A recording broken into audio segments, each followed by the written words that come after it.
আমরা অমুসলিমদের এতে বেশ কয়েকটা সমাবেশ করেছি।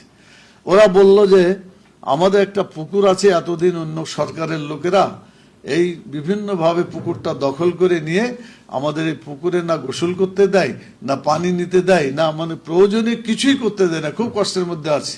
তো আপনি যদি এমপি হইতে পারেন তা আমাদের এই কাজটা তো করতে হবে, এটা আপনি যদি করেন আমরা খুব খুশি হব।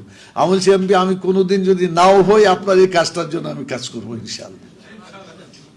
তো বললাম, ওরা দরখাস্ত দিল, এটি নিয়ে থানাতে মানে উপজেলা নির্বাহী অফিসারের কাছে দেওয়া হয়েছে।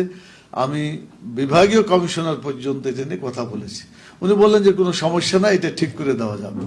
ওরা এই খবর পেয়ে বলছে যদি এটা ঠিক হয়ে যায় তাহলে 400 ভোট আছে, 400টাই দাঁড়িপাল্লায় পড়বে ইনশাআল্লাহ।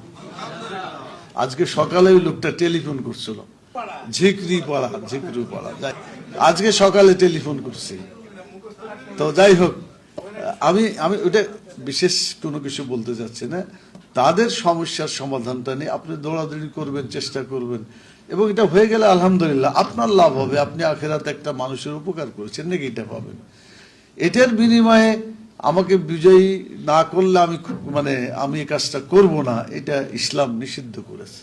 আমি কাজ করব লিল্লাহ লিওয়াজহিল্লাহ, আল্লাহর সন্তুষ্টির জন্য কাজ করলে আল্লাহ তাআলা তাতে বরকত দান করে। আমরা এই পলিসিতে বিশ্বাস করি। তা আমরা বললাম যে আপনারা যদি একটা ভোটও না দেন তাও এই কাজটা আমি করবো, এই কারণে যে এটা একটা অন্যায়। তাদের পাশে পুকুর, পানি দিতেই হবে। যখন যে সমস্যাটা পাই সাথে সাথে ইউনের কাছে গিয়ে ওখানকার যার সাথে দরকার তার সাথে কথা বলার জন্য ওনারা চেষ্টা করেন, আর যেখানে আমাকে দরকার ওনারা বলেন, আমি সেখানে বলি, বলতে কার্পণ্য করি না। ইনশাআল্লাহ যতদিন আছি মানুষের কল্যাণের জন্যই কাজ করে যাব ইনশাআল্লাহ। আল্লাহ তাআলা বলছেন কুনতুম খায়রা উম্মাতিন উখরিজাত লিন-নাস, তোমরাই তো শ্রেষ্ঠ জাতি, তোমাদেরকে বেছে বের করা হয়েছে মানব জাতির মধ্য থেকে মানুষের কল্যাণের জন্য। তো মানুষের কল্যাণের জন্য কাজ আমরা করব ইনশাআল্লাহ। ব্যক্তি চরিতার্থ করার জন্য, ব্যক্তির ইমেজের জন্য কোনো কাজ করা এটা গুনাহ, আল্লাহ রাসূল বলেছেন।